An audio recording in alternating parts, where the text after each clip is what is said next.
Hello, everyone. My name is Aaron Santos, and today I'll be presenting my persuasive speech to you guys about the legal age limit of driving. So, as we know, here in California, many 16-year-old kids are allowed to drive with the companion, but most of the time, they abide by the law once they get their license and don't drive with the companion. And why should we have the trust in them to drive a potentially dangerous or something that could kill somebody when they're not allowed to have alcohol? They're not allowed to vote, and mainly they're not trusted enough to live by themselves in most cases. This is very relevant to us as a society because this would actually lower a lot of traffic incidences. As a lot of us, when we were 16, we would go based on impulses like speeding for potential, or we thought it was fun, or a lot of things that we all did as kids. Um, it's I think that I have a lot of credibility in this case because I've seen a lot of cases where 16-year-olds or minors have been the sole people who have crashed and caused accidents and deaths a lot in a lot of cases, and also based on the information that I've studied to do this presentation for you guys. Once again, I want to reinstate my thesis, which is actually the driving limit should be raised from 16 up to 18. So moving on to my first point, um, the problem step.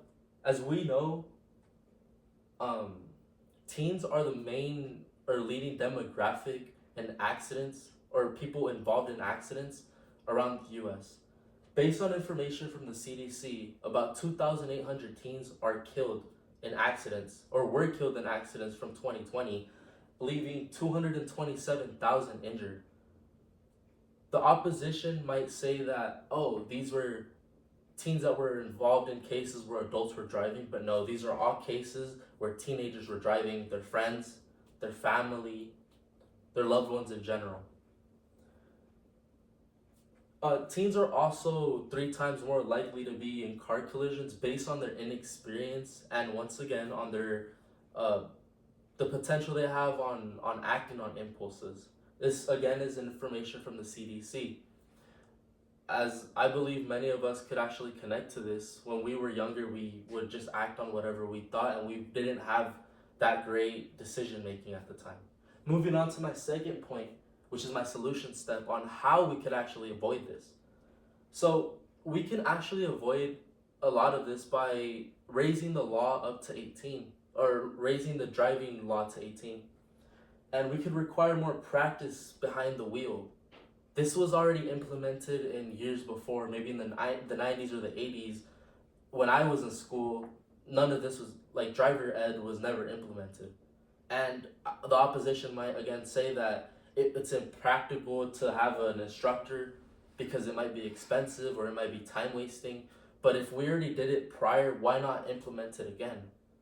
I understand that there might be budgetary issues, but if schools are trying to educate somebody, I think this is a very essential skill that we need for life. We need mobility. We need to be able to move from place to place. And once you get out of high school, you're going to college or you're working and you need to drive. At least here in the greater Los Angeles area. Another point supporting my main point would be that we should add more practical tests to ensure that these teenage drivers are actually ready. So once you're 18, you just take one test. Why not have a checkup test? Or have more tests, like a 3-part final, for example, to have them actually be ready, so that it's also in the peace of mind as us in a society that we actually help them and prepare them for this.